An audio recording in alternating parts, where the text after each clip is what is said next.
হাম সংকটে অন্তর্বর্তী সরকারের গাফিলতির বিষয়ে বিশ্বাসযোগ্য তদন্ত হবে বলে জানিয়েছেন প্রধানমন্ত্রীর তথ্য উপদেষ্টা ডাক্তার জাহিদুর রহমান। কারো গাফিলতি প্রমাণিত হলে কঠোর ব্যবস্থা নেওয়া হবে।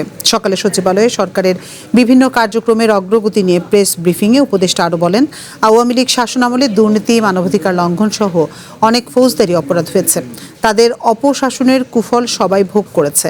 স্বল্প আয়ের মানুষের জন্য টিসিবির গাড়ির সংখ্যা দ্বিগুণ করা এবং পর্যায়ক্রমে তা আরও বাড়ানোর কথাও বলেন তথ্য উপদেষ্টা।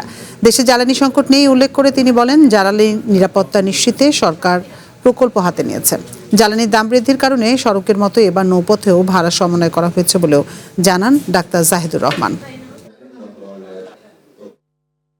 আমের যে সংকট হলো, যে ডিজাস্টার হলো টিকা নিয়ে, এটা নিয়ে একটা তদন্ত কমিটির ব্যাপারে আমি ব্যক্তিগতভাবে মাননীয় প্রধানমন্ত্রীর সাথে কথা বলেছি। খুবই ক্রেডিবল একটা তদন্ত এটার হবে এবং সেটার প্রসেস চলছে, যেখানে শুধু বাংলাদেশ না, আন্তর্জাতিক বিভিন্ন সংস্থাকেও ইনভলভ করে কাজ করানোর চিন্তা ভাবনা হচ্ছে। আমি নিজে মাননীয় প্রধানমন্ত্রীর সাথে এই ব্যাপারে কথা বলেছি। আওয়ামী লীগের এই অপশাসনের ফল এই রাষ্ট্রের সবাই ভোগ করেছে, কুফল। এবং যে দলটা এখন রাষ্ট্রের দায়িত্বে আছে তারা সবচেয়ে বেশি ভোগ করাদের মধ্যেই আছে।